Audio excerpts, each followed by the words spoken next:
Isang mapagpalang araw sa bawat isa sa inyo, aking mga kakwento. Kumusta po kayo? Sana'y nasa mabuti kayong kalagayan saan man kayo naroroon sa mundo. Ako po ang inyong lingkod at muli ko kayong inaanyayahan na samahan ako sa isang panibagong paglalakbay ng puso. Sabi nila, ang bawat sakripisyo ay may kaakibat na gantimpala. Ngunit paano kung ang sakripisyong hinihingi sa iyo ay ang paglayo sa mga pinakamamahal mo sa buhay? At paano kung sa gitna ng pagsubok na ito, matagpuan mo ang isang pag-ibig na may kakayahang maghilom ng mga sugat na mas malalim pa sa nakikita ng mga mata? Halina't sabay-sabay nating pakinggan ang unang kabanata ng kwentong ito. Tumunog ang luma niyang telepono, isang matinis, at halos nakakabinging ingingay sa loob ng tahimik na pasilyo ng ospital. Sa isang kamay ni Amihan Sarmiento ay ang telepono at sa kabila naman ay isang lukot na piraso ng papel. Isang billing statement, isang paalala ng utang na unti-unting lumulunod sa kanilang pamilya. Hello? Sagot niya. Ang boses ay bahagyang nanginginig dahil sa pagod at gutom. Isang boses ng babae na may halong banyagang punto ang tumugon mula sa kabilang linya.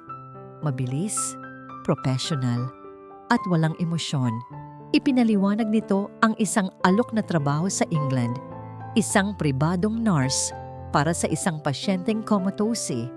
Ang sahod, 5 milyong piso para sa isang taon na kontrata. Nabitawan ni Amihan ang hawak na papel, 5 milyon. Ang numerong yon ay umalingaw-ngaw sa kanyang isipan, sapat na para takpan ang ingay ng mga monitor sa ospital at ang mahihinang ungol ng mga pasyente. Tumingin siya sa papel na nahulog sa sahig. Ang utang sa ospital para sa operasyon ng kanyang ina. Halos 250,000. Final notice. Hindi na niya kailangang mag-isip pa.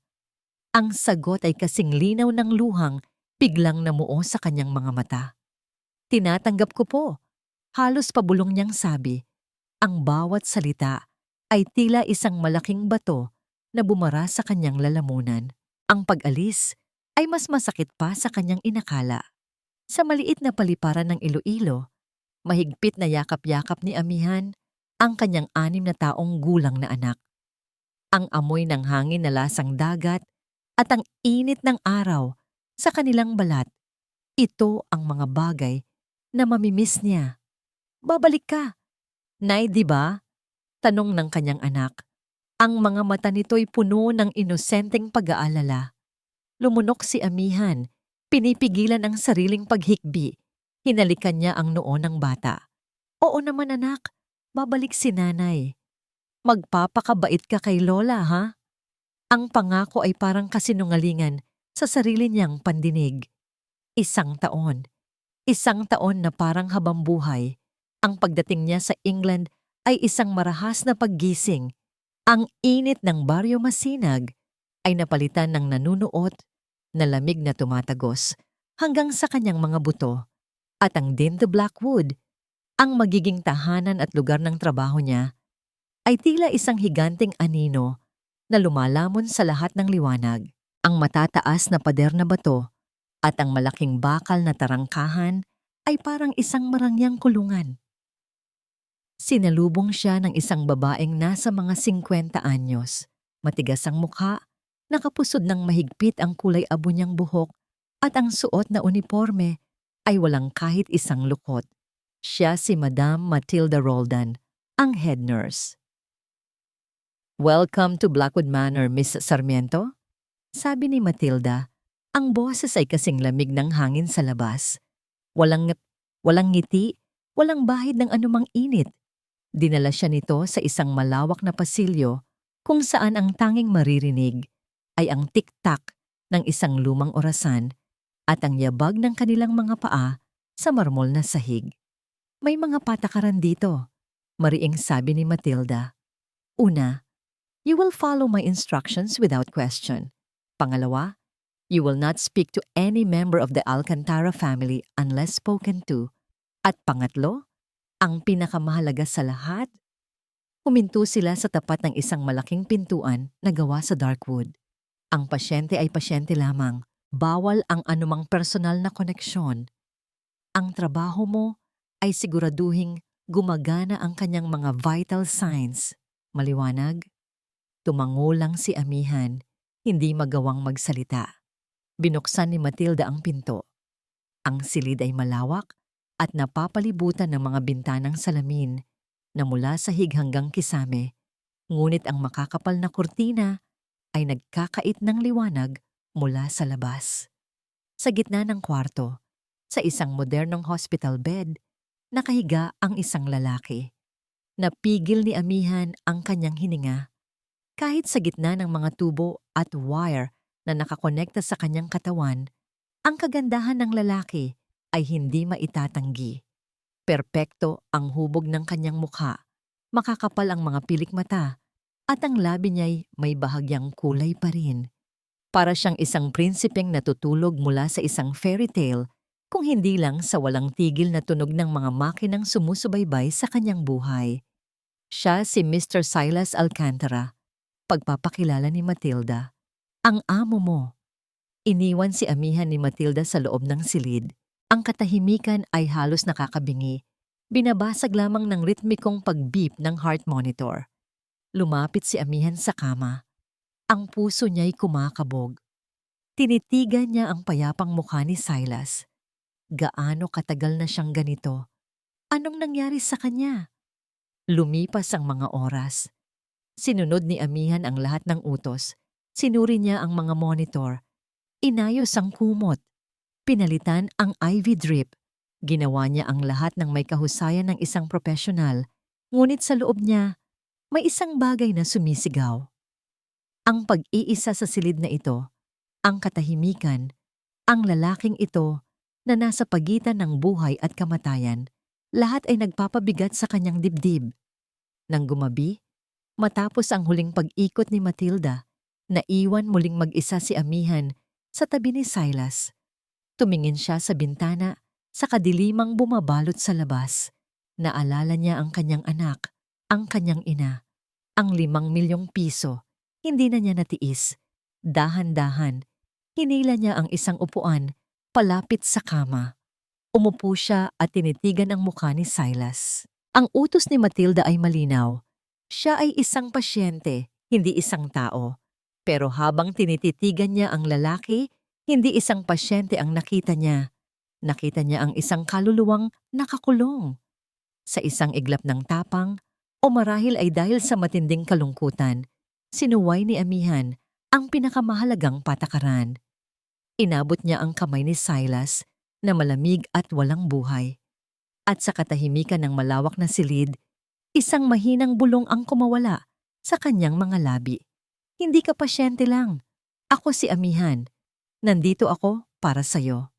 Kinabukasan, ang mga salita ni Matilda ay tila mga pader na nakapaligid kay Amihan. Siya ay isang pasyente, hindi isang tao. Ngunit ang alaala ng malamig na kamay ni Silas sa ilalim ng kanyang palad ay mas malakas. Hindi niya kayang tratuhin ang isang tao bilang isang bagay lamang.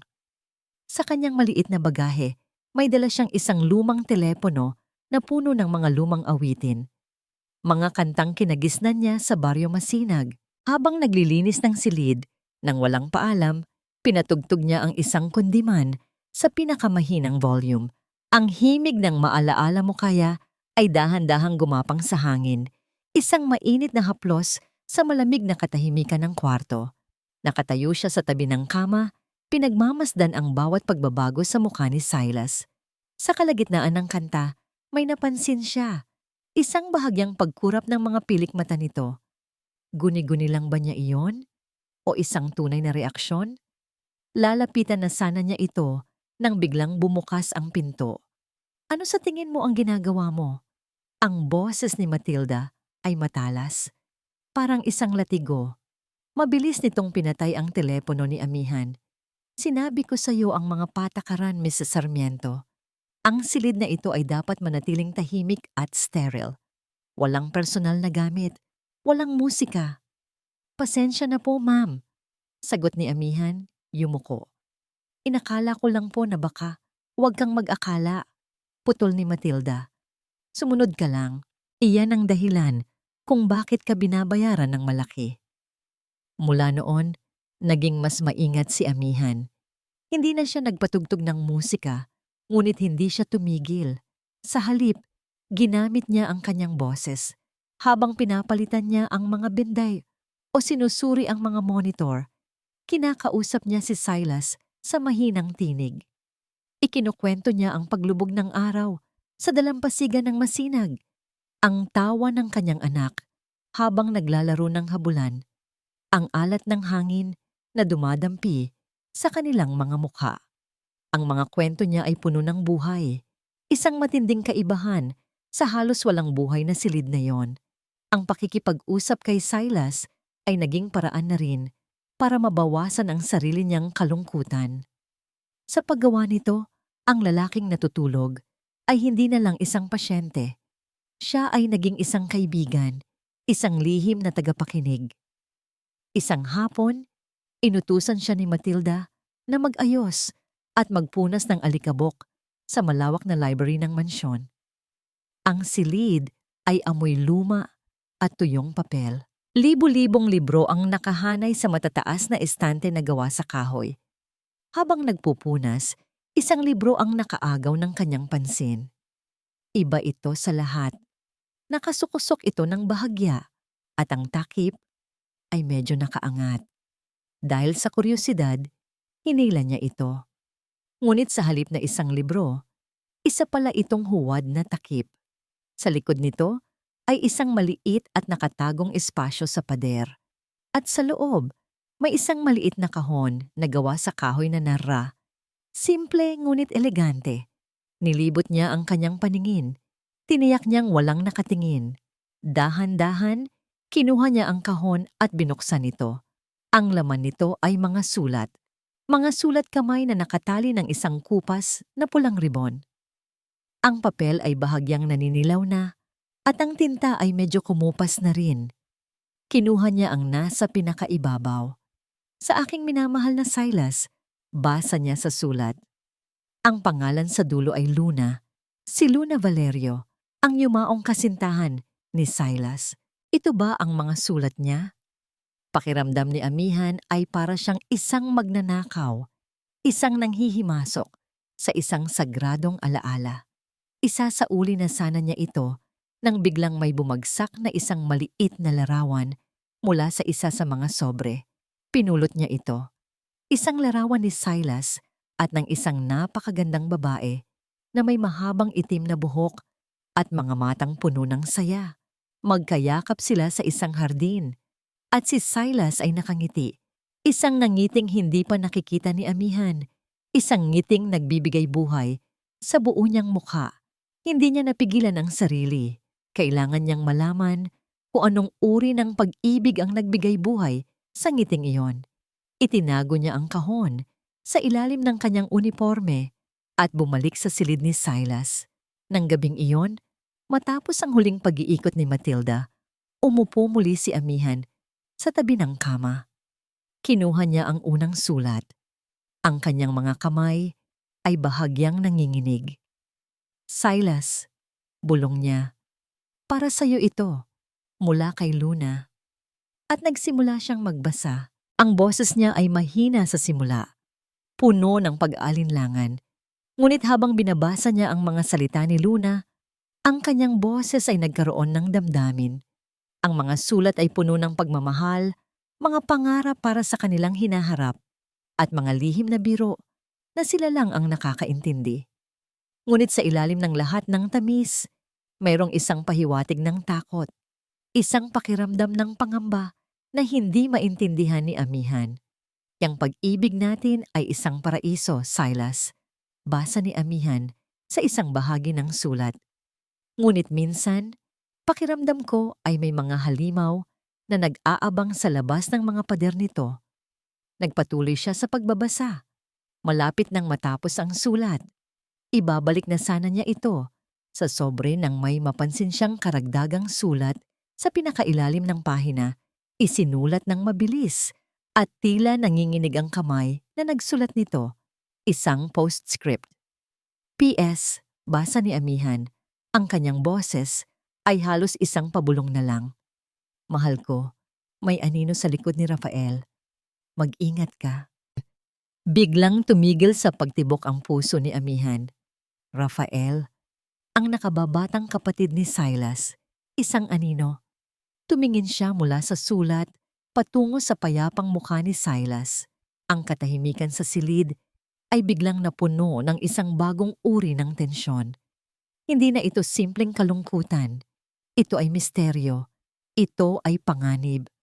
Ang babala sa sulat ni Luna, may anino sa likod ni Rafael, ay bumabagabag sa isipan ni Amihan sa mga sumunod na araw. Hindi na niya tinitingnan si Rafael sa parehong paraan. Sa bawat pagbisita nito sa silid ni Silas, pinagmamasdan niya itong mabuti. Sa panlabas, si Rafael Alcantara ay ang larawan ng isang nag-aalalang kapatid. Lagi itong may dalang bulaklak. Kinakausap si Silas na para bang naririnig siya nito at palaging may ngiti sa kanyang mga labi. Ngunit ngayon, nakikita na ni Amihan ang kislap sa mga mata nito. Isang kislap na hindi kabaitan, kundi isang malamig at mapanuring tingin. Isang umaga, pumasok si Rafael. Habang kinakausap ni Amihan si Silas, "Magandang umaga, Nurse Sarmiento," bati ni Rafael. Ang boses ay malambing, ngunit may diin. "Napapansin ko, lagi mong kinakausap ang kuya ko. May pagbabago ba?" "Mr. Alcantara," magalang na sagot ni Amihan, pinipigilan ang panginginig ng kanyang boses. "Naniniwala po ako na kahit hindi siya makasagot, naririnig at nararamdaman niya ang presensya natin. Nakakatulong po ito sa kanya." Isang ngiti ang sumilay sa labi ni Rafael, ngunit hindi ito umabot sa kanyang mga mata. "Isang napakadedikadong nurse. Maswerte si kuya at ikaw ang nag-aalaga sa kanya." Lumapit ito sa kama at hinaplos ang buhok ni Silas. "Gumising ka na, kuya. Marami kang namimiss." Ang kilos ay tila puno ng pagmamahal, ngunit para kay Amihan, ito'y isang pagbabanta. Dahil sa takot na baka matuklasan ni Matilda o ni Rafael ang kahon, nagpasya si Amihan na itago ang mga sulat sa ibang lugar. Ngunit bago yon, naisipan niyang gawin ang isang bagay na mapangahas. Gabi-gabi, pagkatapos ng lahat ng kanyang gawain, binabasahan niya si Silas ng isang sulat mula kay Luna. Para sa kanya, hindi na ito paglabag sa patakara. Ito ay naging isang misyon. Ang mga salitang ito ng pag-ibig at pag-iingat ang tanging koneksyon ni Silas sa kanyang nakaraan at marahil ang tanging susi para sa kanyang hinaharap. Sa bawat gabing nagdaan, isang ritual ang nabuo. Umupo si Amihan sa tabi ng kama. Ang ilaw mula sa maliit na lampara lang ang nagbibigay liwanag at ang boses niya ang pumupuno sa katahimikan ng silid. "Mahal kong Silas," sisimulan niya. "Sabi mo, ang mga bituin ay mga liham mula sa langit. Kung ganoon, ang bawat gabi ay puno ng mga tula para sa'yo." Habang nagbabasa, napapansin ni Amihan ang mga pagbabago. Maliliit na bagay lamang, ngunit para sa kanya, ang mga ito'y himala. Ang mga vital signs ni Silas sa monitor ay nagiging mas stable at kalmado sa tuwing nagsisimula siyang magbasa. Ang mga daliri nito na dati laging nakaunat at walang buhay ay bahagyang kumukuyom. Isang gabi, habang binabasa niya ang isang sulat kung saan ikinukwento ni Luna ang kanilang unang sayaw sa ilalim ng buwan, isang bagay ang nangyari na nagpatigil sa kanyang paghinga. "At nang yakapin mo ako, Silas, naramdaman kong huminto ang pag-ikot ng mundo. Sa bisig mo lang, ako ay ligtas." Sa pagbigkas niya ng mga salitang iyon, isang patak ng luha ang dahan-dahang gumulong mula sa gilid ng mata ni Silas, dumaloy sa kanyang sentido at nawala sa kanyang buhok. Napahawak si Amihan sa kanyang bibig, hindi makapaniwala. Totoo ito. Naririnig siya ni Silas, naiintindihan niya, nakakaramdam siya. Ang tagpong iyon ang nagbigay sa kanya ng lakas ng loob. Ngunit kasabay nito ang isang malaking panganib. Kinabukasan, Habang abala siya sa pag-aayos ng mga gamit ni Silas, biglang umalingaw-ngaw ang isang malakas at nakakataranta na tunog mula sa mga makina. Nagwald ang heart monitor at ang mga numero ay mabilis na nagbabago. Nataranta si Amihan. Silas! Silas! Anong nangyayari? Pumasok si Matilda na tumatakbo. Anong ginawa mo? Sigaw nito. Wala po. Bigla na lang.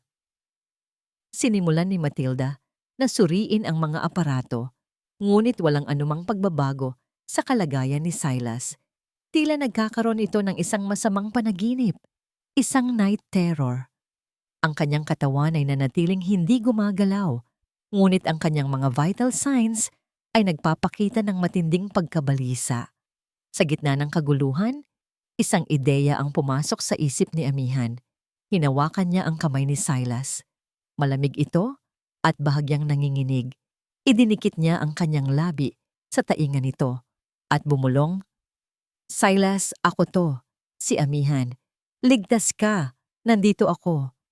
Paulit-ulit niyang sinabi ang mga salitang iyon na para bang isang dasal at dahan-dahan na parang mahika.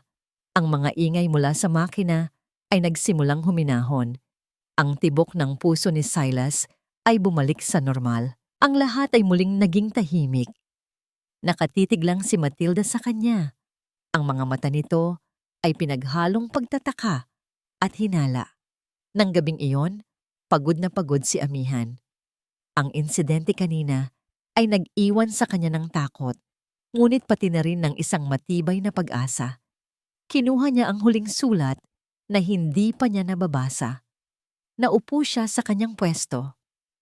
Silas, simula niya, ang boses ay pagod, ngunit determinado. Hinawakan niya ang kamay nito. Isa pa? Makinig ka ha? Binuksan niya ang sulat. Habang binabasa niya ang mga huling salita ng pagmamahal ni Luna, naramdaman niya ang isang bahagyang paggalaw sa kanyang kamay. Akala niya ay guni-guni lang, ngunit nangyari itong muli. Dahan-dahan niyang ibinaba ang sulat at tumingin sa kanilang mga kamay. Ang mga daliri ni Silas, na kanina lang ay malamig at walang buhay, ay dahan-dahang kumuyom. Hinawakan nito ang isa sa kanyang mga daliri. Mahina lang ang pagkakahawak, halos hindi maramdaman, ngunit nandoon ito. Totoo ito. Hindi kumurap si Amihan. Ang kanyang puso ay tumatalon sa kanyang dibdib. Isang halo ng gulat, tuwa, at takot. Tumingin siya sa mukha ni Silas. Payapa pa rin ito, ngunit alam niya, sa kaibuturan ng kanyang puso, na hindi na ito natutulog ng mahimbing. Nagsisimula na siyang magising. Ang pagkakahawak ni Silas sa kanyang daliri, kahit na panandalian lang, ay nag-iwan ng permanenteng marka kay Amihan. Hindi na ito isang simpleng trabaho. Ito ay naging isang personal na krusada. Ngunit ang bawat himala ay may kaakibat na anino. Ang unti-unting paggising ni Silas ay hindi lang pag-asa ang dinala, kundi pati na rin ang isang mas malalim na pagbabantay mula kina Rafael at Matilda. Naging mas madalas ang pagdalaw ni Rafael. Hindi na ito simpleng pagbati sa umaga. Nauupo na ito ng matagal sa silid, nagmamasid. Ang kanyang mga tanong ay naging mas tusong patibong. Isang hapon, inabutan niya si Amihan na pinupunasan ang braso ni Silas. Alam mo, Nurse Sarmiento, simula ni Rafael, ang boses ay tila kaswal lang. Simula nang dumating ka, tila gumaganda ang kalagayan ni Kuya. Ano ba ang sikreto mo? Wala po akong ginagawang espesyal, sir. Sagot ni Amihan, maingat sa bawat salita. Sinusunod ko lang po ang mga standard na procedure at tinitiyak na komportable siya. Ngumiti si Rafael. Standard procedures? Pati ba ang pagbabasa ng mga lumang sulat ay kasama sa standard procedures? Nanlamig ang buong katawan ni Amihan. Nahuli ba siya? Hindi ko po maintindihan ang ibig ninyong sabihin, sabi niya. Pilit na pinapanatili ang kalmadong ekspresyon. Huwag ka nang magmaang-maangan, sabi ni Rafael. Ang ngiti ay nawala na sa kanyang mukha, napalitan ng isang seryosong tingin. Nakita ko ang kahon sa ilalim ng kama mo, ang mga sulat ni Luna. Sa tingin mo ba, tama na pinakikialaman mo ang mga personal na nagamit ng kapatid ko? Hindi nakasagot si Amihan. Ang kanyang puso ay kumakabog ng malakas sa kanyang dibdib. Pero pagpapatuloy ni Rafael at biglang bumalik ang nangiti sa kanyang labi na mas nakakatakot pa kaysa sa kanyang galit. Kung nakakatulong yan, sino ako para pigilan ka? Ang mahalaga lang sa akin ay ang paggaling ni Kuya. Inilabas nito ang isang maliit na kahon mula sa kanyang bulsa. Isang mamahaling pabango, isang maliit na regalo bilang pasasalamat sa iyong dedikasyon. Tinitigan ni Amihan ang regalo. Alam niyang hindi ito simpleng pasasalamat. Ito ay isang suhol, isang paraan para makuha ang kanyang tiwala, para siya'y maging isang espiya. Salamat po, pero hindi po ako tumatanggap ng regalo, mariin niyang sabi. Ang nangiti ni Rafael ay biglang nagyelo. Tumango ito ng dahan-dahan, ang mga matay nanlilisik. Naiintindihan ko. Ibinulsa niya muli ang regalo at tumayo. Basta't ipaalam mo lang sa akin ang lahat ng development, gaano man kaliit. Ako ang pamilya. Ako ang dapat unang makaalam. Ang pag-uusap na yon ay nag-iwan ng takot kay Amihan. Alam na ni Rafael ang tungkol sa mga sulat at hinahayaan niya ito. Bakit? Dahil ba gusto talaga nitong gumaling si Silas o dahil may iba itong plano? Ang babala ni Luna, may anino sa likod ni Rafael, ay bumalik sa kanyang alaala. Kailangan niyang makahanap ng pruweba. Kailangan niyang malaman kung ano ang nangyari kay Silas. Dahil sa takot na baka kunin ni Rafael ang mga sulat, naghahanap siya ng bagong pagtataguan. Ngunit sa paghahanap niya sa mga gamit ni Silas, isang bagay ang nahulog mula sa isang lumang coat. Isang luma at basag na ang screen na telepono. Ang personal na telepono ni Silas. Sinubukan niyang buksan ito, ngunit protektado ito ng password. Sinubukan niya ang kaarawan ni Silas, ang pangalan ng mansyon, ngunit walang gumana. Kailangan niya ng clue. At ang tanging clue na mayroon siya ay ang mga sulat. Muli niyang binasa ang mga ito, ngunit ngayon, hindi na pagmamahal ang hinahanap niya, kundi mga detalye. Isang pangalan ng alagang aso, isang paboritong lugar, isang espesyal na petsa. Sa isa sa mga huling sulat, nabasa niya, "Tanda mo pa ba noong gabing iyon sa ilalim ng Geminids, Silas? Ang araw na nangako tayo sa isa't isa, 12:14, ang mga numerong iyon ay magiging simbolo ng ating walang hanggan." December 14, nanginginig ang mga kamay ni Amihan habang tinatype niya ang mga numero. At sa isang iglap, bumukas ang telepono. Puno ito ng mga larawan nila ni Luna. Ngunit ang pinuntahan niya ay ang email. Doon, sa drafts folder, nakita niya ang isang email na hindi na ipadala. Ang petsa, isang araw, bago ang aksidente ni Silas. Ang email ay para sa abogado ng kanilang pamilya at ang nilalaman nito ay nagpatindig ng lahat ng balahibo sa kanyang katawan. Attorney, I have serious doubts about the Northwood acquisition. I've reviewed the documents and I believe Rafael is forging financial statements to make the deal appear more profitable. He's putting the entire Alcantara fortune at risk. I need to meet you tomorrow. We need to stop him. Ito na ang anino. Habang nakatitig siya sa screen, narinig niya ang isang ungol mula sa kama. Tumingin siya kay Silas. Ang mga mata nito ay bahagyang nakabukas, blanko, ngunit nakatingin sa direksyon niya. Luna. Isang halos hindi marinig na bulong ang lumabas sa bibig ni Silas. Nilapitan siya ni Amihan. Hinawakan ang kanyang kamay. Silas, si Amihan ito. Ngunit sa pagbanggit niya sa pangalan ni Luna, tila may nagbago sa ekspresyon ni Silas. Muli itong nagsalita, mas malinaw ng kaunti. Delikado? Bago pa man makasagot si Amihan, naramdaman niya ang isang malamig na presensya sa kanyang likuran. Anong ginagawa mo sa teleponong yan? Ang boses ni Matilda ay matigas at walang emosyon. Ngunit sa pagkakataong ito, may halong takot. Nakatayo ito sa may pintuan. Ang mga matay nakatutok sa teleponong hawak ni Amihan. Mabilis na itinago ni Amihan ang telepono sa kanyang likod. Wala po. Nakita ko lang po ito na nahulog. Lumakad si Matilda papalapit. Ang bawat hakbang ay mabigat at puno ng pagbabanta. Hindi siya tumitingin kay Amihan. Nakatitig siya sa telepono. Ibigay mo sa akin iyan. Pero personal, nagamit po ito ni Mr. Silas. Pangangatwiran ni Amihan. Ako ang namamahala dito. Giit ni Matilda. Inagaw nito ang telepono mula sa kamay ni Amihan. May mga bagay na hindi mo dapat hinahalungkat, Amihan. Para na rin sa iyong kapakanan. Hinawakan ni Matilda ang telepono na para bang isa itong bomba na sasabog anumang oras. Hindi ito umalis agad. Tumingin muna ito kay Silas na ngayon ay muling nakapikit at pagkatapos ay kay Amihan. Ang tingin nito ay isang malinaw na mensahe. Alam ko ang nakita mo. At ngayon, pareho na tayong nasa panganib. Ang pagkakumpiska ni Matilda sa telepono ni Silas ay hindi nagalis ng ebidensya. Bagkus, ito'y nagpatunay sa hinala ni Amihan. Kung wala itong tinatago, bakit niya kukunin ang telepono?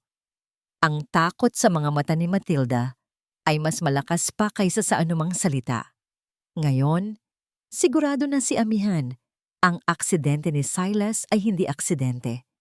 Ngunit nawala sa kanya ang tanging pisikal na pruweba. Ang email na yon. Pakiramdam niya ay bumalik siya sa simula. Paano niya ipaglalaban ang isang katotohanang siya lang ang nakakaalam? Ang tanging pag-asa na lang niya ay si Silas mismo. Sa mga sumunod na araw, ibinuhos ni Amihan ang lahat ng kanyang oras at lakas sa pag-aalaga kay Silas. Hindi na lang siya nagbabasa ng sulat o nagkukwento. Ginawa niyang mas personal ang kanilang ugnayan. Silas, naalala mo ba yung email mo para sa abogado? Bulong niya isang araw habang sinusuklay ang buhok nito. Kailangan mong magising, kailangan mong sabihin sa kanila ang totoo. Tungkol sa Northwood, tungkol kay Rafael. Idinikit niya ang kanyang palad sa pisngi nito. Alam kong naririyan ka sa loob. Lumaban ka, Silas. Para kay Luna. Para sa katarungan. Ang bawat salita ay isang binhi ng pag-asa na itinatanim niya sa natutulog na isipan ni Silas. At sa bawat araw na lumilipas, nakikita niya ang unti-unting pagtubo nito. Ang mga ungol ay nagiging mas malinaw na tunog. Ang mga paggalaw ng daliri ay nagiging mas sadya. Isang beses, habang pinapainom niya ito ng tubig gamit ang isang maliit na sponge, naramdaman niya ang bahagyang paglunok nito. Isang reflex na matagal nang nawala. Ang mga maliliit na senyalis na ito ang nagpapatibay ng kanyang loob. Ngunit alam niyang nauubusan na siya ng oras. Nararamdaman niya ang mga matang laging nakamasid. Si Matilda, na laging sumusulpot sa hindi inaasahang pagkakataon. At si Rafael, na ang pekeng kabaitan ay unti-unti nang napapalitan ng hindi maitagong pagkainip. Isang gabi, habang mahimbing na ang lahat sa mansyon, nagpasya si Amihan na kailangan niyang gumawa ng paraan para makuha muli ang telepono. Dahan-dahan siyang lumabas ng silid ni Silas at tinungo ang opisina ni Matilda sa kabilang pasilyo. Sarado ang pinto. Ngunit may kaunting liwanag na sumisilip sa ilalim nito. Idinikit niya ang kanyang tainga sa pinto. Narinig niya ang boses ni Matilda. Mahina, ngunit malinaw. May kausap ito sa telepono. Hindi na natin ito pwedeng patagalin pa, sabi ni Matilda. Nagpapakita na siya ng mga senyales.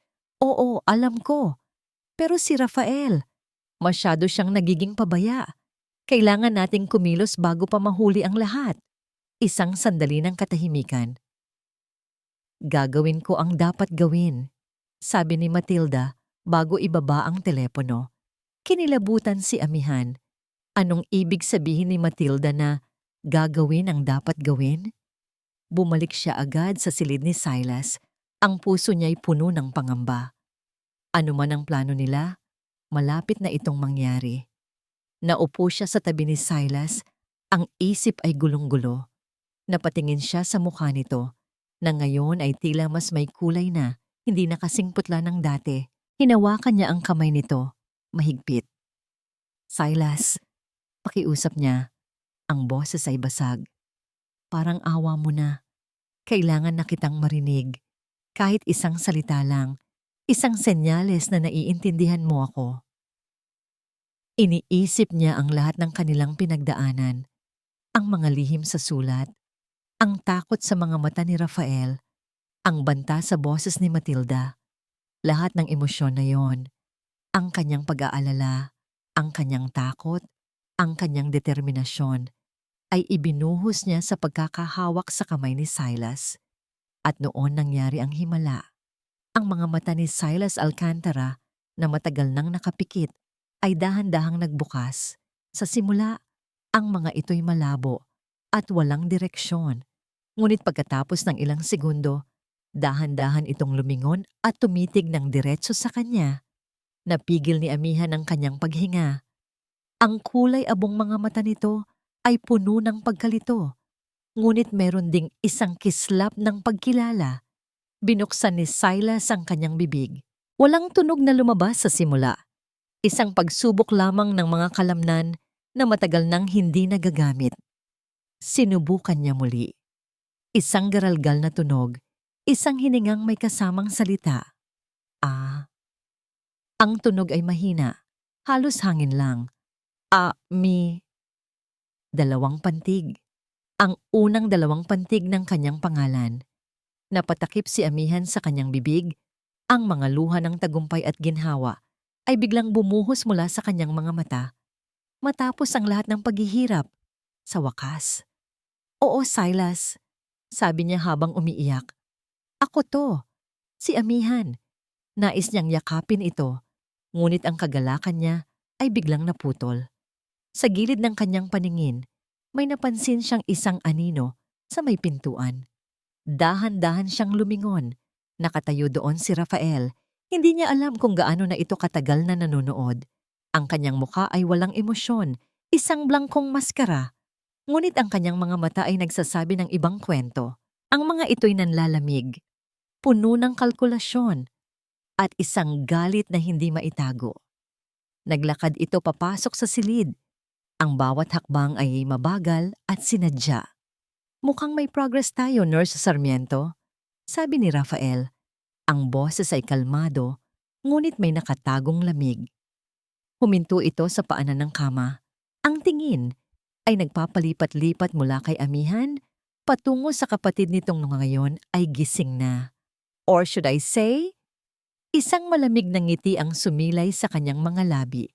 Isang ngiti na nagpatindig ng lahat ng balahibo sa batok ni Amihan. May problema? Ang tanong ni Rafael ay hindi nangangailangan ng sagot. Ito ay isang deklarasyon. Ang kagalakang naramdaman ni Amihan, ilang segundo lang ang nakalipas, ay biglang napalitan ng nanunuot na takot. Ang paggising ni Silas ay hindi isang tagumpay. Ito ang naging hudyat para simulan ni Rafael ang kanyang huling galaw. Anong ibig ninyong sabihin? Tanong ni Amihan. Pilit na pinapakita ang katapangan kahit ang tuhod niya ay nanginginig. Ang ibig kong sabihin, Nurse Sarmiento, ay tapos na ang trabaho mo dito, sabi ni Rafael. Ang bawat salita ay tila isang piraso ng yelo. Pumalakpak ito ng 2 beses, isang malutong na tunog sa katahimikan ng silid. Biglang pumasok si Matilda. Kasunod ang 2 malalaking security guard ng mansyon. Ang mukha ni Matilda ay walang ekspresyon, ngunit hindi nito kayang salubungin ang tingin ni Amihan. Madam Matilda, ano po ito? Tanong ni Amihan. Ang boses ay nagsisimula ng manginig. Tumingin siya kay Silas na ngayon ay nakatingin sa eksena ng may halong pagkalito. Ang mga mata nito ay nagpapalipat-lipat mula kay Amihan patungo kay Rafael. Tila sinusubukang intindihin Ang nangyayari sa pamamagitan ng isang makapal na hamog sa kanyang isipan. Hindi sumagot si Matilda. Sa halip, si Rafael ang nagsalita. May isang bagay na nawawala sa mansyon na ito, amihan. Sabi ni Rafael. Binibigkas ang kanyang pangalan na may halong pang-iinsulto. Isang bagay na napakahalaga, ang kwintas ni Luna. Ang huling regalong ibinigay sa kanya ng aming ina bago ito mamatay. Nanlaki ang mga mata ni amihan. Wala akong alam dyan. Talaga ba? Tanong ni Rafael. May sarkastikong ngiti sa labi. Matilda, pakitingnan ang mga gamit ng ating mapagkakatiwalaang nurse. Pumunta si Matilda sa maliit na aparador kung saan nakalagay ang mga gamit ni amihan. Samantala, ang dalawang guard ay pumwesto sa magkabilang gilid ni amihan. Tinitiyak na hindi siya makakatakas. Pakiramdam niya ay para siyang isang kriminal na nasa gitna ng sarili niyang paglilitis. Silas, pakiusap niya. Ang tingin ay nakatuon sa lalaking nasa kama. Sabihin mo sa kanila, wala akong ginagawang masama. Sinubukan ni Silas na magsalita. Bumuka ang kanyang bibig, ngunit isang mahinang ungol lang ang lumabas. Ang kanyang mga mata ay puno ng frustrasyon. Alam niya, ngunit hindi niya masabi. Ang kanyang katawan ay isa pa ring kulungan. Aha, sabi ni Matilda mula sa may aparador. Ano ito? Lumingon si amihan. Sa kamay ni Matilda ay ang isang nagniningning na kwintas na may diamante. Ang kwintas ni Luna. Hindi sa akin iyan, sigaw ni amihan. Ang desperasyon ay nangingibabaw na sa kanyang boses. Hindi ko alam kung paano yan napunta dyan. Pakanan niyo ito. Isang magnanakaw at isang sinungaling, sabi ni Rafael. Umiiling na para bang labis siyang nadismaya. Pinagkatiwalaan ka namin, amihan. Pinapasok ka namin sa aming tahanan. At ito ang isusukli mo? Ang nakakadiri pa. Ninakaw mo ang alaala ng isang taong wala na.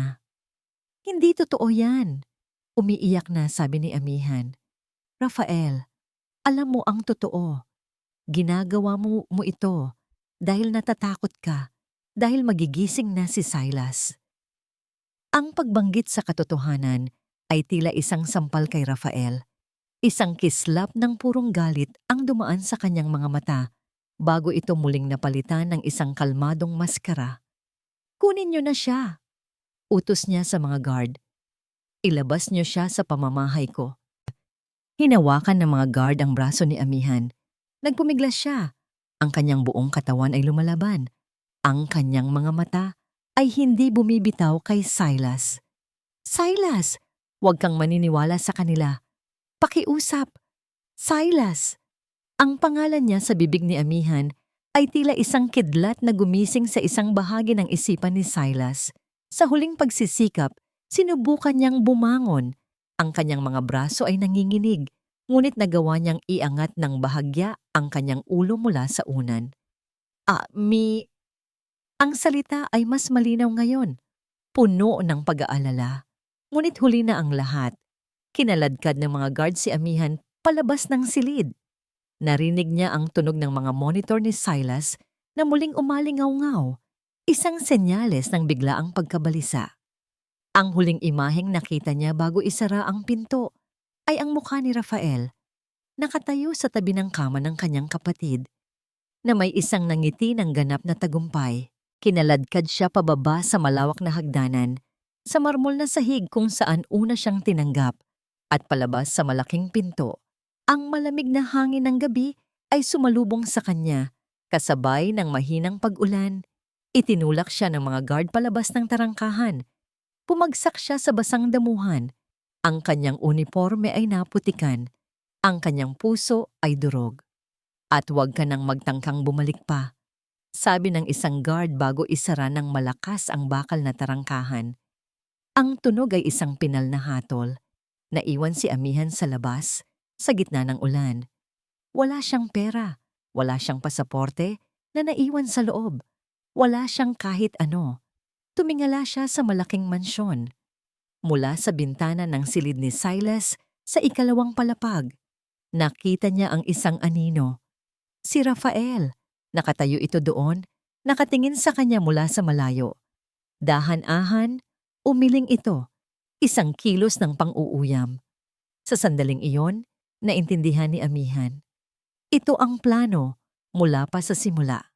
Pinalapit siya, ginamit ang kanyang malasakit para gisingin si Silas. At nang malapit na siyang magtagumpay, itinapon siya na parang basura. Naiwan siyang mag-isa, basang-basa sa ulan. Habang ang lalaking sinubukan niyang iligtas ay muling nakakulong sa madilim at tahimik na mundo ng Blackwood Manor. Ang lamig ng ulan ay napalitan ng lamig ng umaga sa London. Si Amihan ay naglakad nang walang patutunguhan. Ang kanyang damit ay naninigas na sa putik at basa. Ang kanyang tiyan ay kumakalam sa gutom. Bawat mukha na nakakasalubong niya ay estranghero. Ang syudad na ito, na dati simbolo ng pag-asa, ay naging isang malawak at malungkot na disyerto. Ang tanging pumasok sa kanyang isipan ay ang lugar kung saan posibleng mayroong kapwa Pilipino, isang simbahan. Nagtanong-tanong siya. At sa tulong ng isang mabait na street vendor, natuntun niya ang isang maliit na simbahan sa isang sulok ng Earl's Court. Pagpasok niya, ang amoy ng kandila at ang pamilyar na imahe ng Santo Niño ay nagpabuhos muli ng kanyang mga luha.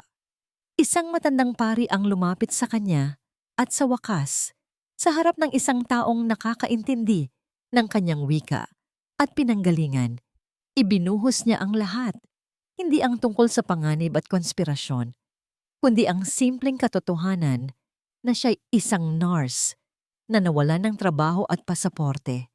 Ang simbahan ang naging kanlungan niya. Pinatuloy siya sa isang maliit na kwarto sa likod, binigyan ng mainit na pagkain at malinis na damit. Tinulungan din siya ng komunidad na makahanap ng pansamantalang pagkakakitaan. Isang tagahugas ng plato sa isang maliit na karinderyang Pinoy sa malapit. Ang bawat pinggan na hinuhugasan niya, ang bawat sahig na kanyang kinikuskos, ay isang paalala ng kanyang pagbagsak. Mula sa pagiging isang professional na nurse sa isang marangyang mansyon, heto siya ngayon. Ngunit sa bawat patak ng pawis, hindi hinayaan ni Amihan na mawala ang kanyang determinasyon. Ang galit at kawalan ng pag-asa ay unti-unti niyang ginagawang panggatong. Hindi niya hahayaang manalo si Rafael. Hindi niya hahayaang manatiling bilanggo si Silas. Isang gabi, pagkatapos ng kanyang trabaho, bumili siya ng papel at sobre. Naalala niya ang matandang hardinero sa Blackwood Manor, si Mang Lito.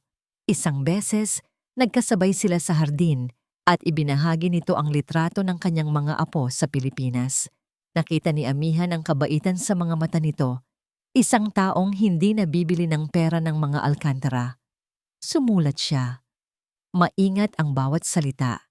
Hindi niya isinulat ang lahat ng detalye para na rin sa kaligtasan ni Mang Lito. Mahal na Mang Lito, ako po ito. Si Amihan, ang nurse ni Sir Silas. Sana po ay nasa mabuti kayong kalagayan. Ako po ay pinalayas dahil sa isang bagay na hindi ko ginawa. Mang Lito, may panganib sa loob ng mansyon. Huwag po ninyong pababayaan si Sir Silas. Kailangan niya ng tulong. May isa po akong pakiusap. Ang lumang telepono po ni Sir Silas na kinuha sa akin. Kung sakali pong makita ninyo, iyon po ang susi sa lahat. Itago niyo po sana. Huwag po kayong mag-alala sa akin. Ang mahalaga ay ang kaligtasan ni Sir Silas. Nagpapasalamat Amihan kinabukasan sa tulong ng isang bagong kaibigan mula sa simbahan na ipahubid niya ang sulat sa isang delivery service na nag-iiwan ng mga pakete sa gate ng mansyon. Ito'y isang long shot, isang bote na may mensaheng inihagis sa gitna ng karagatan. Ngunit sa ngayon, ito lang ang pag-asang mayroon siya. Sa loob ng Blackwood Manor, dahan-dahang bumabalik ang kamalayan ni Silas. Ang mundo ay hindi na isang madilim na kawalan. Ito na ngayon ay isang serye ng mga naguguluhang piraso ng alaala at pakiramdam. Naririnig niya ang mga boses, ngunit ang mga ito'y tila nanggagaling sa ilalim ng tubig. Nakikita niya ang mga anino at liwanag, ngunit hindi niya pa kayang bigyan ng kahulugan ang mga hugis. Ang pinakamalinaw sa lahat ay ang isang pakiramdam ng kawalan. May kulang. Isang presensyang laging nariyan, isang boses na nagbibigay sa kanya ng kapayapaan ay biglang nawala. Nasaan si Ami? Ito ang unang buong tanong na nabuo sa kanyang isipan at nagawa niyang sabihin ng malinaw. Si Rafael at Matilda ay nasa silid nang itanong niya ito. Nakita niya ang pagtinginan ng dalawa, isang mabilis na palitan ng senyales. Si Rafael ang unang lumapit, isang malungkot na ngiti ang nakapaskil sa kanyang mukha. "Kuya, mabuti naman at gising ka na," sabi nito. Ang boses ay puno ng pekeng ginhawa. "Tungkol kay Amihan, kailangan mo siyang kalimutan." Sinubukan ni Silas na umiling. "Bakit? Nasaan siya?" "Umalis na siya, kuya," malungkot na paliwanag ni Rafael. "Pinirahan ka lang niya." Nang malaman niyang magigising ka na at wala ka ng pakinabang sa kanya, kinuha niya ang kwintas ni Luna at tumakas. Kwintas, pera, pagtakas. Ang mga salita ay walang kahulugan kay Silas. Ang tanging alam niya ay ang pakiramdam ng pag-aalaga ni Amihan. Ang init ng kamay nito, ang himig ng kanyang boses na humihila sa kanya pabalik mula sa kadiliman. Hindi iyon kayang gawin ng isang taong pakitang tao lamang. "Hindi, totoo yan," hirap niyang sabi. "Kuya, alam kong masakit," sabi ni Rafael. Hinahawakan ang kanyang balikat. "Pero kailangan mong tanggapin. Nandito kami para sa'yo. Hindi ka namin iiwan." Sa mga sumunod na araw, ito ang naging lason na paulit-ulit na ibinubuhos ni Rafael at Matilda sa kanyang isipan. Isang kwentong maingat na hinabi para sirain ang kanyang tiwala, para gawing isang masamang panaginip ang alaala ni Amihan. Ngunit may mga bagay na hindi nila kayang burahin, ang pakiramdam, ang koneksyon. Isang hapon, habang nag-iisa sa kanyang silid, sinubukan ni Silas na abutin ang isang baso ng tubig sa bedside table. Sa pag-abot niya, natabig niya ang isang tumpok ng mga papel. Nahulog ang mga ito sa sahig. Ang mga sulat ni Luna, pinilit niyang yumuko para abutin ang mga ito. Ang bawat galaw ay isang pakikibaka.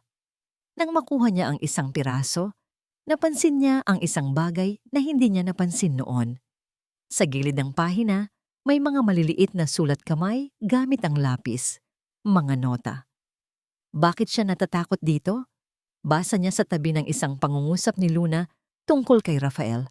Sa isa pang sulat, hindi tugma ang petsa sa sinabi ni Rafael. Ang sulat kamay ay pamilyar, pambabae. Ito ang sulat kamay ni Amihan. Habang binabasa niya ang mga nota, ang mga piraso ng palaisipan ay nagsimulang magkabit-kabit sa kanyang isipan. Ang mga salita ni Amihan na bumubulong sa kanya habang siya'y natutulog. Ang babala sa email na bigla niyang naalala. Ang takot sa mga mata ni Amihan bago ito kinaladkad palabas. Hindi siya magnanakaw.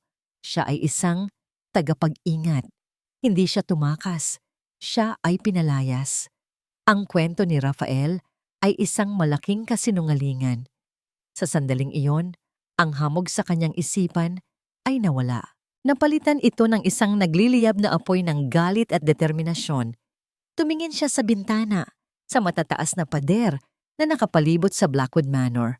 Nasa labas si Amihan, mag-isa at nasa panganib. At siya, si Silas, ay nasa loob, isang bilanggo sa sarili niyang pamamahay. Kailangan niyang makalabas. Kailangan niya itong mahanap. Nakatayo si Rafael Alcantara sa harap ng isang malawak na salamin sa kanyang opisina, pinagmamasdan ang sariling refleksyon. Ang terno niyang gawa ng isang sikat na designer ay walang gusot. Ang kanyang buhok ay perpektong nakaayos at ang nangiti sa kanyang labi ay ensayado at puno ng kumpiyansa. Sa panlabas, siya ang larawan ng isang matagumpay at makapangyarihang lalaki. Ngunit sa kanyang mga mata, isang anino ng pagkasuklam ang hindi maitago. Kuya, kuya, kuya. Buong buhay niya, ang salitang yon ay isang sumpa. Si Silas, ang panganay, ang tagapagmana, ang paborito. Si Silas ang matalino, ang magaling, ang laging tama. At siya si Rafael, ang nakababatang kapatid. Ang anino. Ang aksidente ni Silas ay dapat sana ang kanyang katapusan. Isang perpektong plano, isang maliit na depekto sa preno ng sasakyan na pinalabas na isang simpleng mechanical failure. Walang nakahalata. Ang comatose state ni Silas ay isang biyaya. Nagbigay ito sa kanya ng sapat na panahon para unti-unting ilipat ang kapangyarihan sa kumpanya sa kanyang mga kamay. Ngunit dumating ang babaeng iyon, si Amihan Sarmiento, isang simpleng probinsyana na may mga matang puno ng katigasan ng ulo at isang pusong hindi kayang bilhin. Kinamuhian niya ito mula sa unang araw. Kinamuhian niya ang paraan ng pagtingin nito kay Silas na para bang ito'y isang taong kailangang iligtas at hindi isang pabigat na dapat nang mawala. At lalo niyang kinamuhian ang epekto nito sa kanyang kapatid. Ang paggising ni Silas ay hindi kasama sa plano. Ngunit si Rafael ay isang dalubhasa sa pag-a-adjust. Ang pagpapalayas kay Amihan ay isang magandang unang hakbang. Ngayon, kailangan niya ng pangalawa at pinal na dagok. Isang bagay na tuluyang dudurog sa espiritu ni Silas at magpapasuko dito sa kanya ng tuluyan. Kinuha niya ang kanyang telepono at dinial ang isang numerong matagal na niyang hindi tinatawagan. Isang numero mula sa Switzerland. Pagkatapos ng 3 ring, isang boses ng babae ang sumagot. Isang boses na pamilyar, ngunit ngayon ay may bahid ng pagod at pag-iingat. Hello? Kumusta ka na, Luna? Tanong ni Rafael. Ang boses ay malambing, ngunit may nakatagong bakal. Isang sandali ng katahimikan sa kabilang linya. Rafael, bakit ka tumawag? Ang usapan natin ay nagbago na. Putol ni Rafael. Dahil ang lalaking pinili mong iwanan ay nagising na. Narinig niya ang biglaang paghinga ni Luna. Gising na si Silas? Kumusta siya? Maayos ba siya? Napangisi si Rafael. Kahit pagkatapos ng lahat, ang unang iniisip pa rin nito ay si Silas. Magiging mas maayos siya kapag nakita ka niya. Panahon na, Luna. Panahon na para bumalik ka. Hindi. Mabilis na sagot ni Luna. Hindi ko kaya. Hindi pagkatapos ng lahat ng ginawa mo. Wala kang pagpipilian, mariing sabi ni Rafael. Tandaan mo ang pinag-usapan natin. Isang maling galaw mo lang, Luna, at ang pamilya mo sa Pilipinas ang magbabayad. Simple lang ang gusto kong gawin mo. Bumalik ka. Magpanggap kang masayang-masaya na makita siyang muli. Ipakita mo sa kanya na mahal mo pa rin siya. Be the Luna he remembers. Para saan, Rafael? Para ano? Para saktan siyang muli? Para iligtas siya. Sabi ni Rafael, ang kanyang boses ay puno ng kasinungalingan. Kailangan kanya ngayon. Nalilito siya. At sa tingin ko, ang pagbabalik ng babaeng pinakamamahal niya ang tanging gamot na kailangan niya. At ang tanging laso na wawasak sa kanya, idinugtong niya sa kanyang isipan. Hindi na niya hinintay ang sagot ni Luna. Ibinaba na niya ang telepono. Naglakad siya patungo sa bintana ng kanyang opisina, kung saan tanaw niya ang malawak na hardin ng Blackwood Manor. Ang totoo ay mas komplikado. Oo, gusto niyang makuha ang yaman ng mga Alcantara. Ngunit higit pa roon, gusto niyang makuha ang lahat ng pag-aari ni Silas. Pati na si Luna. Mahal niya si Luna noon pa man. Ngunit ang pagtingin nito ay laging nasa kanyang kuya. Ang pagbabalik ni Luna ay hindi lang para kay Silas. Ito ay para sa kanya. Ito ang kanyang huling pagkakataon na makuha ang tropeo na matagal nang ipinagkait sa kanya. Binuksan niya ang kanyang laptop at nag-book ng isang first-class ticket mula Geneva patungong London para kay Miss Luna Valerio. Pagkatapos, binuksan niya ang isang folder ng mga litrato ni Luna na palihim niyang kinunan sa Switzerland. Mag-isa ito, malungkot, at nabubuhay sa takot. Siya ang may kontrol. Lumabas siya ng opisina at tinungo ang silid ni Silas. Naabutan niya itong nakaupo sa gilid ng kama, sinusubukang tumayo sa tulong ng isang physical therapist. May determinasyon sa mga mata nito, isang determinasyong kailangan niyang wasakin. "Kuya," sabi niya, isang malawak na ngiti ang nasa kanyang labi. "Huwag kang masyadong magpagod, mag-ipon ka ng lakas, dahil may sorpresa ako sa'yo." Tumingin sa kanya si Silas, ang mga matay puno ng pagdududa. "Isang himala, kuya." Pagpapatuloy ni Rafael, dahan-dahang lumapit. Isang himala ang paparating. Bumalik si Rafael sa kanyang opisina at binuksan ang isang news portal. Sa isang iglap, gamit ang kanyang mga koneksyon, nagpadala siya ng isang tip sa isang sikat na mamamahayag. Ilang oras lang ang nakalipas, isang balita ang lumabas sa internet. Mabilis na kumalat na parang apoy. Ang headline, "Himala." Ang tagapagmanang si Luna Valerio na pinaniniwala ang patay na sa isang skiing accident na tagpuang buhay. Ngumiti si Rafael. The stage is set. Ang huling akto ng kanyang dula ay magsisimula na. Ang paghihintay ay isang uri ng pagpapahirap. Bawat araw na lumilipas ng walang balita mula sa Blackwood Manor ay nagpapabigat sa dibdib ni Amihan. Ang sulat na ipinadala niya kay Mang Lito, nakuha kaya nito? Nabasa kaya? O nahulog lang sa kamay ng kaaway? Ang kawalan ng kasagutan ay mas masakit pa kaysa sa isang tahasang pagtanggi. Ngunit hindi siya sumuko. Nagpatuloy siya sa paghuhugas ng pinggan, sa pagkuskos ng sahig, at sa pagdarasal sa maliit na simbahan.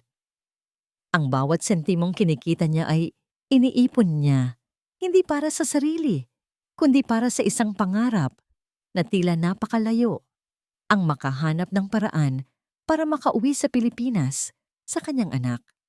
Isang maulan na hapon, habang nagwawalis siya sa labas ng karinderya, isang pamilyar na anino ang tumigil sa kanyang harapan. Napatigil si Amihan, si Mang Lito. "Mang Lito?" Bulalas niya, halos hindi makapaniwala. "Hinaan mo ang iyong boses, Hija," sabi ng matanda. Iginagala ang mga mata sa paligid. May iniabot itong isang maliit na paper bag. "Wala tayong maraming oras. Nabasa ko ang sulat mo." Naluha si Amihan sa ginhawa. "Salamat po. Maraming salamat po sa pagpunta. Kumusta po si Sir Silas?" "Gising na siya, Amihan," sabi ni Mang Lito. Gising na ngunit nalilito. Pinaniwala siya ni Rafael na isa kang magnanakaw. Ngunit alam kong hindi yun totoo. Nakikita ko sa mga mata ng bata na hinahanap ka niya. Ang balita ay isang kutsilyong may 2 talim. Kagalakan. Dahil gising na si Silas at sakit dahil sa mga kasinungalingang ipinunla sa isipan nito. "May ipapadala dapat akong sulat sa'yo." Pagpapatuloy ni Mang Lito, ngunit napag-isipan kong mas mabuting ako na ang magdala nito. Heto. May kinuha itong isang lumang telepono mula sa paper bag. Ang telepono ni Silas. Naitapon ito ni Matilda sa basurahan, pero kinuha ko. At ito, may iniabot din itong kaunting pera. "Ipon ko. Gamitin mo para sa iyong mga pangangailangan." "Naku, Mang Lito, hindi ko po matatanggap yan," tanggi ni Amihan. "Kunin mo na, Hija," pilit ng matanda. "Mas malaki ang utang na loob ko kay Sir Silas. Huwag kang mawawalan ng pag-asa." Sa pag-alis ni Mang Lito, naiwan si Amihan na may hawak na 2 bagay. Isang teleponong puno ng katotohanan at isang renewed sense of hope. May naniniwala sa kanya. May kakampi siya. Sa sobrang pananabik, tinawagan niya agad ang kanyang ina sa Pilipinas gamit ang perang bigay ni Mang Lito sa isang public phone booth. Ang marinig ang boses ng kanyang anak sa kabilang linya ay ang pinakamatamis na musika sa kanyang pandinig. "Anak, si nanay ito," sabi niya. Lumuluha. "Malapit na, anak. Malapit na akong umuwi. Mahal na mahal ka ni nanay." Pagkatapos ng tawag, pakiramdam niya ay kaya niyang harapin ang lahat. Puno ng bagong lakas, pumasok siya sa isang maliit na internet cafe. Kailangan niyang mag-research, maghanap ng mga organisasyong maaaring tumulong sa mga overseas workers na tulad niya. Habang nagtatype siya, isang news headline sa gilid ng screen ang nakaagaw ng kanyang pansin. Ang larawan ay pamilyar. Isang babaeng bumababa mula sa isang eroplano, napapaligiran ng mga reporter. Ngunit ang pangalan sa headline ang nagpatigil sa pag-ikot ng kanyang mundo. Himala. Ang tagapagmanang si Luna Valerio, na pinaniniwalaang patay na sa isang skiing accident, natagpo ang buhay. Napatitig si Amihan sa screen, hindi makapaniwala. Kinusot niya ang kanyang mga mata. Binasa niya itong muli at muli. Buhay si Luna. Ang babae mula sa mga sulat, ang babae mula sa mga larawan, ang babaeng minahal ni Silas, nang higit sa lahat, ay buhay. Ang lahat ng hangin sa baga ni Amihan ay tila biglang naubos. Ang pag-asang itinayo niya sa loob ng ilang linggo ay gumuho sa isang iglap. Ang lahat ng kanyang sakripisyo, ang lahat ng kanyang pakikipaglaban, para saan? Paano niya ipaglalaban ang isang pag-ibig na hindi naman para sa kanya? Paano siya lalaban para sa isang lalaking ang tunay na mahal ay nagbalik na? Siya ay isang yaya, isang nurse, isang estranghero. Si Luna ang nakaraan, ang kasalukuyan, at ang hinaharap ni Silas. Saan siya lulugar doon? Ang telepono ni Silas na hawak niya, na kanina lang ay simbolo ng katotohanan at pag-asa, ngayon ay naging isang walang kwentang piraso ng metal. Anong silbi ng katotohanan kung ang puso ng lalaki ay pag-aari na ng iba? Para siyang isang karakter sa isang kwento na biglang nalaman na hindi pala siya ang bida. Isa lang siyang pansamantalang tauhan, isang tulay para muling magkita ang tunay na magkasintahan. Napatayo siya, lumabas ng internet cafe at naglakad sa gitna ng nag-uumpisang ambon. Ang bawat patak ng ulan sa kanyang mukha ay parang isang paalala ng gabing pinalayas siya. Ang lahat ay nawala. Ang trabaho, ang pera, ang dignidad, at ngayon, ang huling piraso ng pag-asa na pinanghahawakan niya. Tumigil siya sa gitna ng isang tulay, nakatingin sa madilim na tubig sa ibaba. Ang bigat sa kanyang dibdib ay halos hindi na niya makayanan. Nawala na ang lahat. Biglang nag-vibrate ang telepono ni Silas sa kanyang bulsa. Nanginginig ang kamay na kinuha niya ito. Isang text message mula sa isang numerong hindi niya kilala. Ngunit ang mensahe, "Huwag kang maniwala sa lahat ng nakikita mo. Kailangan ka ni Silas." Napatitig si Amihan sa mensahe. Sino ito? Paano nalaman ng taong ito ang numero ng lumang telepono ni Silas? Ngunit hindi yon ang mahalaga. Ang mahalaga ay ang huling apat na salita. Kailangan ka ni Silas. Sa gitna ng kanyang pagdurusa, ang mga salitang iyon ay isang maliit na sinag ng liwanag. Isang pagdududa sa katotohanang akala niya ay pinal na. Posible kaya? Posible kayang kahit sa pagbabalik ni Luna, may puwang pa rin para sa kanya? Ang misteryosong text message ay isang maliit na mitsa, ngunit sapat na iyon para muling pag-alabi ng apoy sa puso ni Amihan. Sino mayiman ang nagpadala noon? Isang kaibigan? O marahil si Silas mismo gamit ang ibang telepono ay nagsasabi ng isang bagay? Hindi pa tapos ang laban. Ang pagbabalik ni Luna ay hindi ang katapusan. Isa itong piyesa sa mas malaking palaisipan. Sa tulong ni Mang Lito, na palihim niyang kinontak, gumawa sila ng isang mapangahas na plano. Gagamitin nila ang isang malaking party na inihanda ng mga Alcantara para sa milagrosong pagbabalik ni Luna bilang pagkakataon para makapasok si Amihan. Si Mang Lito ang magiging mata niya sa loob. Magbibigay ng hudyat kung kailan ligtas pumasok. Gabi ng party. Ang Blackwood Manor, na dati madilim at malungkot, ay nagliliwanag ngayon sa daan-daang ilaw. Maririnig ang tugtog ng isang string quartet at ang halakhakan ng mga mayayamang bisita. Nakatayo si Amihan sa anino ng isang malaking puno sa labas ng mga pader. Suot ang isang simpleng bestida na ipinahiram ng isang kaibigan mula sa simbahan. Ang puso niya'y kumakabog na parang tambol. Hawak niya ng mahigpit ang telepono ni Silas. Ito ang kanyang tanging sandata. Nakatanggap siya ng text mula kay Mang Lito. Nasa ballroom silang lahat. Bukas ang pinto sa kusina. Ngayon na. Huminga ng malalim si Amihan at tumakbo. Gaya ng sinabi ni Mang Lito, nakapasok siya sa kusina nang walang nakakapansin. Ang lahat ay abala sa paghahanda ng pagkain. Mula doon, dahan-dahan siyang naglakad sa mga pasilyo hanggang sa marating niya ang bahagyang nakabukas na pinto ng ballroom.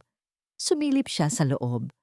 Ang mga bisita ay nakangiti, umiinom ng champagne, at sa gitna ng lahat, nakatayo ang pamilya Alcantara. Si Rafael, nagliliwanag sa tagumpay. Si Silas, nakatayo sa sarili niyang mga paa, ngunit ang mga matay blanco at ang ngiti ay pilit. At sa tabi niya, si Luna.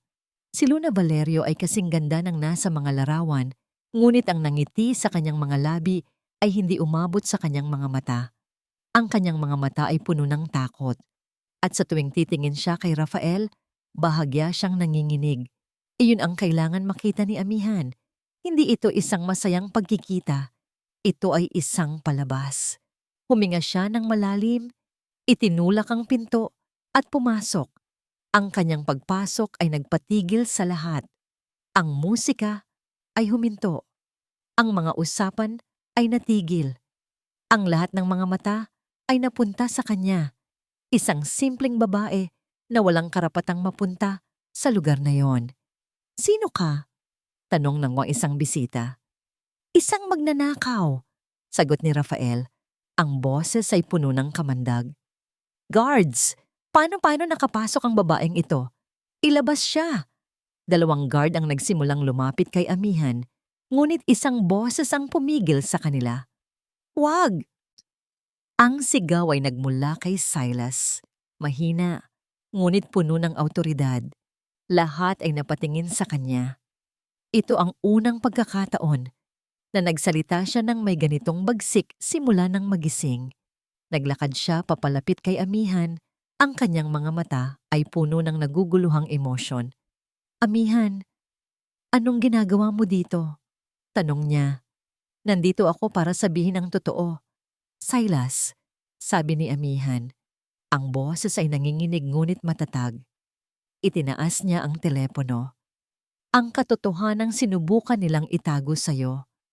Sa tulong ng isang batang waiter na sinuhulan ni Mang Lito, isinaksak ni Amihan ang telepono sa isang projector na nakahanda para sa isang presentation. Sa isang iglap, ang huling email ni Silas ay lumabas sa malaking screen sa likod ng entablado. Kitang-kita ng lahat. "I believe Rafael is forging financial statements. We need to stop him." Isang kolektibong paghinga ng gulat ang maririnig mula sa mga bisita. Karamihan ay mga business partners ng mga Alcantara. "Isang kasinungalingan," sigaw ni Rafael. "Gawa-gawa lang niya yan. Isang desperadong babae na gustong manira ng pamilya." Kung kasinungalingan, bakit mo pinilit si Luna na magpanggap na patay? Ganti ni Amihan, ang kanyang tingin ay bumaling kay Luna. Bakit mo siya tinakot para iwanan si Silas? Ang lahat ay napatingin kay Luna, na ngayon ay namumutla at nanginginig. Ang kanyang mga mata ay napuno ng luha. "Luna, sabihin mo sa kanila," sabi ni Rafael. Ang boses ay isang mahinang pagbabanta.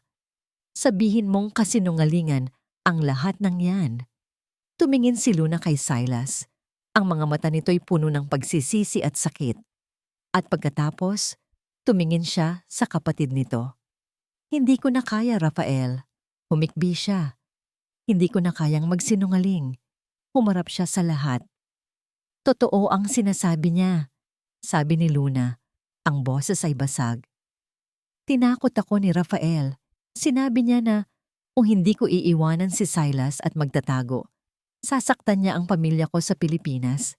Ang aksidente, alam kong may kinalaman siya doon. Palagi siyang naiinggit kay Silas. Palagi niyang gustong makuha ang lahat ng pag-aari ng kuya niya. Sa pag-amin ni Luna, ang lahat ng piraso ng alaala ni Silas ay bumalik na parang isang malakas na alon. Ang pagtatalo nila ni Rafael tungkol sa Northwood. Ang pakiramdam na may mali sa preno ng kanyang sasakyan. Ang mga babala ni Luna, ang pag-aalaga ni Amihan, ang mga kasinungalingan, lahat ay nag-ugnay. Humarap si Silas sa kanyang kapatid. Ang blangkong tingin ay nawala na. Napalitan ng isang apoy ng angkaggi, ng pagkakanulo at galit. Rafael, ang pangalan ay isang ungol. Ginawa ko ito para sa atin, kuya. Sigaw ni Rafael, ang kanyang pagkukunwari ay tuluyan ng gumuho. Palagi kang mahina, masyado kang mabuti. Ako dapat ang namumuno sa pamilyang ito, hindi ikaw. Sa pagkawala ng kontrol, bigla niyang hinablot si Luna, ginawang panangga. Mula sa loob ng kanyang coat, may dinukot siya. Isang maliit ngunit matulis na letter opener. Itinutok niya ito sa leeg ni Luna. "Huwag kayong lalapit!" Sigaw niya, ang mga matay ligaw. Nagsigawan ang mga bisita. Nagkaroon ng kaguluhan. Sa gitna ng lahat, tanging si Amihan at Silas ang nanatiling nakatingin kay Rafael, handa sa susunod na mangyayari. Ang pagtutuos ay nagsisimula pa lang.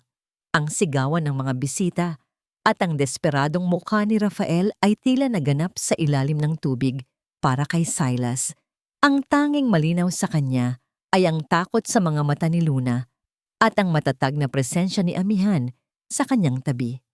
"Rafael, bitawan mo siya." Mahinahon, ngunit mariing sabi ni Silas, dahan-dahang humahakbang palapit. "Tapos na ang laro." "Huwag kang lalapit!" Sigaw ni Rafael, lalong idiniin ang letter opener sa leeg ni Luna. "Kasalanan ninyong lahat ito. Kung ibinigay niyo lang sana sa akin ang nararapat para sa akin."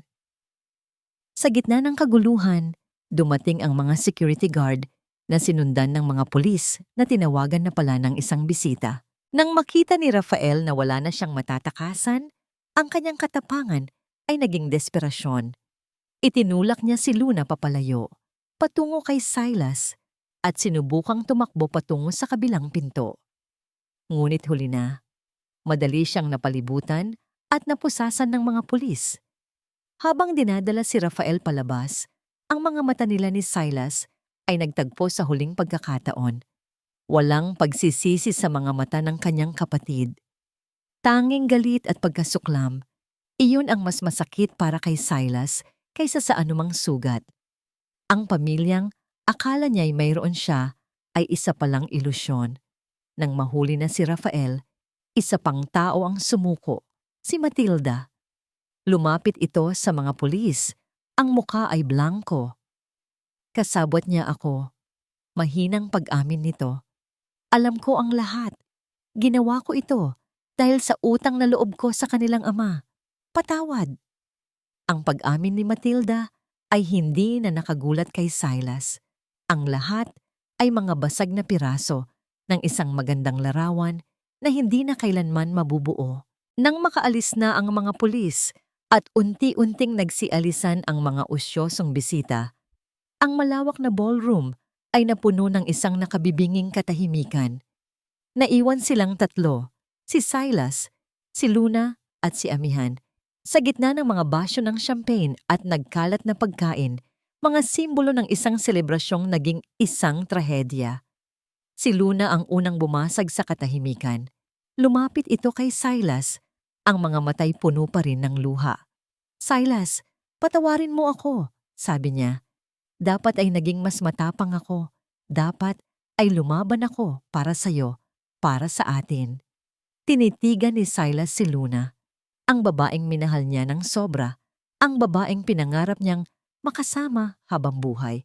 Ngunit ang pagmamahal na yon ay tila bahagi na ng isang malayong nakaraan, isang ibang buhay Ang pagkawala nito, ang sakit, ang pagtataksil, lahat ay nag-iwan ng isang pilat na hindi na kailanman maghihilom. "Wal kang kasalanan, Luna," malumanay na sabi ni Silas. "Pareho lang tayong naging biktima ng kasakiman ni Rafael. Pero tapos na yon." Kinuha niya ang kamay nito. "Malaya ka na. Umpisahan mo muli ang buhay mo. Isang buhay na walang takot." Tumango si Luna, isang mapait na ngiti ang sumilay sa kanyang labi. "Ikaw rin, Silas. Maging masaya ka." Binitawan niya ang kamay ni Silas at lumingon kay amihan. "Salamat sa'yo," sabi ni Luna. "Iniligtas mo kaming lahat." Pagkatapos ay tumalikod na ito at naglakad palabas ng ballroom, palabas ng Blackwood Manor, at palabas ng buhay ni Silas. Naiwan si amihan at Silas sa katahimikan. Naglakad si Silas patungo sa malaking bintana. Pinagmasdan ang kadiliman sa labas. Ang bigat ng pangalang Alcantara ay nasa kanyang mga balikat. Ang yaman, ang kapangyarihan, lahat ng ito'y nagdulot lang ng sakit at pagkawasak. Para saan pa ang lahat ng ito? Naramdaman niya ang paglapit ni amihan. Hindi ito nagsalita. Hinayaan lang siyang mag-isip. Ang presensya nito ay isang tahimik na suporta, isang bagay na mas kailangan niya ngayon kaysa sa anumang salita. "Salamat," sabi ni Silas, hindi pa rin lumilingon. "Ginawa ko lang po ang tama," sagot ni amihan. Humarap si Silas sa kanya. Tinitigan niya ang babaeng sumuong sa panganib para sa kanya. Ang babaeng naniwala sa kanya, kahit noong siya'y isang walang buhay na katawan lang. Nakita niya ang pagod sa mga mata nito, ang sugat ng mga hululing linggo, at nakita niya ang lakas na hindi niya nakita sa iba. Isang salita lang ang lumabas sa kanyang bibig, isang salitang puno ng lahat ng kanyang pagsisisi at pasasalamat. Patawad. Patawad dahil hindi siya naniwala. Patawad dahil hinayaan niyang saktan ito. Patawad sa lahat ng pinagdaanan nito nang dahil sa kanya. Isang maliit at malungkot na ngiti ang gumuhit sa mga labi ni amihan. Isang nangiting puno ng pag-unawa, ngunit meron ding isang pahiwatig ng pamamaalam. "Kailangan ko nang umuwi," sabi nito. Ang boses ay mahina, ngunit pinal. "Kailangan ko nang umuwi sa anak ko." Tumalikod si amihan at nagsimulang maglakad palayo. Bawat hakbang niya palayo ay parang isang suntok sa dibdib ni Silas. Hinayaan niyang umalis si Luna dahil iyon ang tama. Pero hahayaan din ba niyang umalis si amihan, ang babaeng nagbalik sa kanya sa mundo ng mga buhay? Naiwan siyang nakatayo sa gitna ng mga basag na piraso ng kanyang nakaraan, na haharap sa isang desisyon.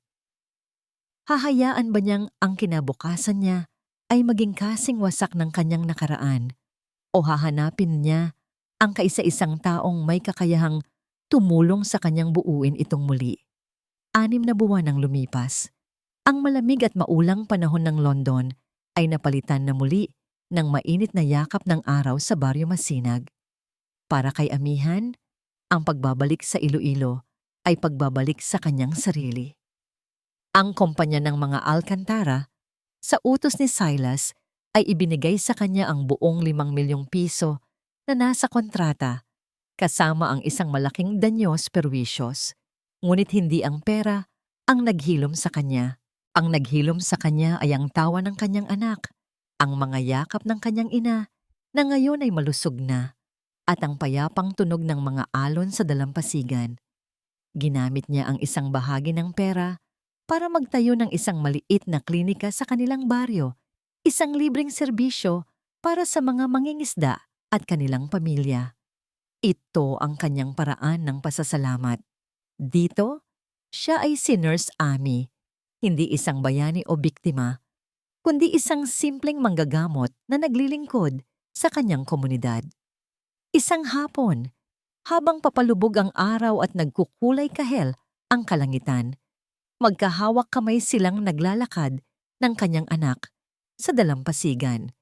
Naghahabulan sila, nagtatampisaw sa tubig, ang kanilang mga halakhak ay sinasabayan ng hangin. Sa mga sandaling iyon, Ang mga alaala ng Blackwood Manor ay tila isang malayong panaginip na lang. Masaya na siya, kontento, buo. "Nanay, tingnan mo!" Sigaw ng kanyang anak. Itinuturo ang isang tao na naglalakad sa di kalayuan, papalapit sa kanila. Napatigil si amihan. Ang taong iyon, kahit malayo, pamilyar ang kanyang tindig, ang kanyang paglakad. Habang papalapit ito, ang tibok ng puso ni amihan ay bumibilis. Nakatayo sa kanilang harapan ang isang lalaki na nakasuot ng simpleng puting t-shirt at pantalon na khaki. Ang kanyang buhok ay bahagyang magulo dahil sa hangin. Wala na ang mamahaling relo, ang eleganteng sapatos, ang bigat ng isang makapangyarihang apelyido sa kanyang mga balikat. Ngunit ang kanyang mga mata, ang kulay abong mga mata na iyon, ay pareho pa rin. At ngayon, ang mga ito'y nakatitig lamang sa kanya. Si Silas. Pagkatapos umalis ni amihan sa Blackwood Manor, naiwan si Silas sa isang mundong nawalan ng kulay. Inayos niya ang lahat ng gusot. Ibinenta niya ang malaking bahagi ng kumpanya. Itinira lamang ang sapat para sa kanyang simpleng pamumuhay at para sa pangangalaga sa mga empleyadong naging tapat sa kanila. Ang Blackwood Manor ay ipinagbili niya sa isang charity. Lahat ng koneksyon sa kanyang nakaraan ay pinutol niya. Ngunit kahit na malaya na siya sa mga tanikala ng kanyang pamilya, pakiramdam niya ay may kulang pa rin. Ang katahimikan ng kanyang bagong, simpleng buhay ay laging may kasamang anino ng isang boses na nagkukwento tungkol sa paglubog ng araw sa isang baryo sa Pilipinas. Isang araw, gumawa siya ng desisyon. Nag-iwan siya ng isang sulat sa kanyang mga abogado at sumakay sa eroplano. Hindi niya alam kung ano ang kanyang sasabihin. Hindi niya alam kung tatanggapin pa siya. Ang tanging alam niya ay kailangan niyang subukan. Ang pagbaba niya sa Iloilo ay tila pagdating sa ibang mundo. Ang init, ang mga ngiti ng tao, ang simpleng pamumuhay. Sumakay siya ng bus, nagtanong-tanong, hanggang sa marating niya ang Baryo Masinag. At doon, sa ilalim ng papalubog na araw, nakita niya ito. Nakikipaglaro sa kanyang anak. Ang imahe ay napakapayapa, napakaperpekto. Ito ang buhay na ninakaw sa kanya ng kanyang apelyido. Ito ang buhay na gusto niyang maging bahagi. Naglakad siya papalapit. Ang bawat hakbang ay isang pagsusugal. Paano kung huli na ang lahat? Paano kung masaya na ito nang wala siya? Nang tumigil siya sa kanilang harapan, nakita niya ang gulat sa mga mata ni amihan. At sa likod ng gulat na yon, nakita niya ang isang emosyon na hindi niya malimutan. Ang parehong malasakit na nakita niya noong una niyang iminulat ang kanyang mga mata. Silas, sabi nito. Ang pangalan niya sa bibig nito ay isang himig. Walang mga magarbong salita si Silas, walang mga pangako ng kayamanan. Ang tanging maialay niya ay ang kanyang sarili. Ang totoong siya, hindi ang tagapagmana. Sinubukan kong mabuhay nang wala ka. Simula niya, ang boses ay taos puso. Pero ang katahimikan ay masyadong malungkot kung hindi ko naririnig ang boses mo. Iniwan ko na ang lahat sa England, amihan. Ang pangalan, ang pera. Nandito ako ngayon, hindi bilang isang alkantara. Tumingin siya sa mga mata nito. Maari ba akong maging bahagi ng mundo ninyo? Hindi agad sumagot si amihan. Tumingin ito sa kanyang anak, pagkatapos ay sa papalubog na araw, at sa wakas, bumalik ang tingin nito sa kanya. Ang mga luha ay namumuo sa kanyang mga mata, ngunit hindi ito luha ng kalungkutan. Ito ay luha ng pag-asa. Isang dahan-dahang pagtango at isang ngiti. Isang ngiting mas maliwanag pa kaysa sa papalubog na araw. Hindi na nila kailangan ng mga salita. Inilahad ni amihan ang kanyang kamay, inabot ito ni Silas, at sa pagitan nilang dalawa, hinawakan ng maliit na bata ang kanilang mga kamay. Pinag-uugnay ang dalawang mundong sa wakas ay nagtagpo. Magkahawak kamay, ang tatlo sa kanila ay naglakad sa dalampasigan, papalayo sa papalubog na araw, at pasulong sa isang bagong simula na kasing lawak at kasing ganda ng karagatan sa kanilang harapan. At dito po nagtatapos ang ating kwento. Isang paglalakbay na nagpapatunay na ang tunay na pag-ibig ay hindi nasusukat sa yaman o kapangyarihan. Ito ay nasusukat sa tapang na magsimulang muli at sa paghahanap ng kaligayahan sa mga pinakasimpleng bagay. Ang aral ng kwento natin ngayon ay simple lang. May mga sugat na tanging pag-ibig at pagpapatawad lamang ang makakapaghilom. At minsan, kailangan nating bitawan ang lahat ng ating nakaraan para mayakap natin ang isang mas magandang kinabukasan. Maraming salamat po sa inyong walang sawang pagsubaybay. Kung mayroon kayong mga saloobin o komento tungkol sa kwento ni na Amihan at Silas, huwag po kayong mag-atubiling i-comment sa ibaba. Ano pong uri ng kwento ang gusto ninyong mapakinggan sa susunod? Hindi dito nagtatapos ang ating paglalakbay. Marami pa pong kwentong kasing ganda at mas puno ng aral dito sa aming channel. Kung nagustuhan nyo ang kwentong ito, i-like, i-share sa pamilya at mga kaibigan, at mag-subscribe na rin para lagi kayong updated sa mga susunod pa naming kwento. I-click nyo ang notification bell para kayo ang unang makarinig kapag may bago kaming upload. Pagpalain po kayo ng Panginoon, kayo at ang inyong buong pamilya. Hanggang sa muli.